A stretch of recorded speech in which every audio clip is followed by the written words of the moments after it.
সিরিয়ার দক্ষিণ অঞ্চলে সুইদা অঞ্চলে বর্তমানে এক গভীর নিরাপত্তা সংকটে নিমজ্জিত। দীর্ঘদিন ধরে চলমান রাজনৈতিক অস্থিরতা ও সশস্ত্র সংঘাতের ছায়ায় এই অঞ্চলটি একাধিকবার ক্ষতিগ্রস্ত হয়েছে। সম্প্রতি সিরিয়া কর্তৃপক্ষ সেখানে খ্রিস্টান বেদুইন সম্প্রদায়ের পরিবারগুলোকে নিরাপদ স্থানে স্থানান্তর করা শুরু করেছে। এই পদক্ষেপটি মূলত নিরাপত্তা হুমকির কারণে নেওয়া হলেও এর পেছনে রয়েছে জটিল রাজনৈতিক ও সামাজিক বাস্তবতা, যা অঞ্চলটির সংকটকেও আরও গভীর করেছে। সুইদা, যা সিরিয়ার দক্ষিণাঞ্চলে একটি গুরুত্বপূর্ণ অঞ্চল, ঐতিহাসিকভাবে বিভিন্ন ধর্মীয় ও জাতিগত সম্প্রদায়ের মিলন ক্ষেত্র হিসেবে পরিচিত, যেখানে খ্রিস্টান ও বেদুইন সম্প্রদায় বহু প্রজন্ম ধরে বসবাস করছে এবং নিজেদের সংস্কৃতি, ঐতিহ্য ও জীবনযাত্রাকে ধারাবাহিকভাবে রক্ষা করে এসেছে। তবে সাম্প্রতিক বছরগুলোতে সুইদার নিরাপত্তা ব্যাপক মাত্রায় বৃদ্ধি পেয়েছে। গত কয়েক মাসে দক্ষিণ সিরিয়ার নিরাপত্তা পরিস্থিতি ক্রমশই খারাপ হওয়ার সঙ্গে সঙ্গে সুইদায় সন্ত্রাসী হামলা, দাঙ্গা, উত্তেজনা ও অস্থির মাত্রা বেড়েছে। খ্রিস্টান ও বেদুইন সম্প্রদায়গুলো এই সহিংসতার শিকার হয়ে গেছেন, যার ফলে তাদের জীবন ও নিরাপত্তার উপর সরাসরি হুমকি তৈরি হয়েছে। এই পটভূমিতে সিরিয়ান সরকার উদ্বেগ হয়ে পড়েছেন এবং স্থানীয় জনগোষ্ঠীর নিরাপত্তা নিশ্চয়তা করার লক্ষ্যে তাদের পুনর্বাসনের উদ্যোগ নিয়েছে।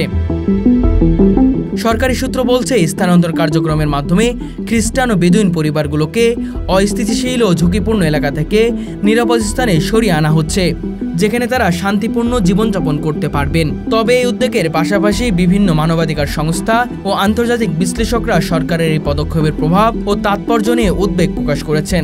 তারা বলছেন, যদিও নিরাপত্তার কারণে স্থানান্তর জরুরি, তবে এটি ঐতিহ্যগতভাবে বসবাসরত জনগোষ্ঠীর জীবন ও সংস্কৃতির উপর দীর্ঘমেয়াদী প্রভাব ফেলতে পারে।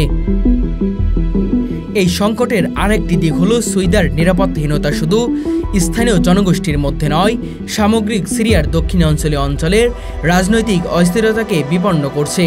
নিরাপত্তা হুমকির বৃদ্ধির কারণে ইতিমধ্যে অনেক পরিবার নিজেদের জমি জমা ত্যাগ করে অভিবাসী ও শরণার্থী হিসেবে বসবাস করছেন।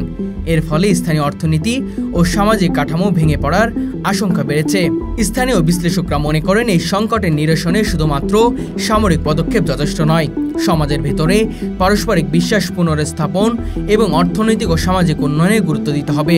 দীর্ঘস্থায়ী অস্থিতিশীলতার প্রভাব থেকে এই জনগোষ্ঠীকে রক্ষা করতে দ্রুত কার্যকর পদক্ষেপ গ্রহণ অপরিহার্য। সুইদা অঞ্চলে খ্রিস্টান ও বেদুইন সম্প্রদায়ের নিরাপত্তা ও পুনর্বাসন নিয়ে বর্তমান সংকট একটি জটিল মানবিক ও সামাজিক সমস্যা হিসেবে দাঁড়িয়েছে। দীর্ঘস্থায়ী অস্থিরতা ও নিরাপত্তাহীনতার প্রেক্ষাপটে তাদের জীবনযাত্রা বিপন্ন হয়েছে, যা দ্রুত দৃষ্টান্তমূলক সমাধানের দাবি রাখে। শুধুমাত্র স্থানান্তর বা সামরিক নিরাপত্তা অনিশ্চিত করাই যথেষ্ট নয়, বরং সামাজিক সংহতি, অর্থনৈতিক পুনর্গঠনের মাধ্যমে তাদের স্বাভাবিক জীবন ফিরিয়ে আনা অপরিহার্য।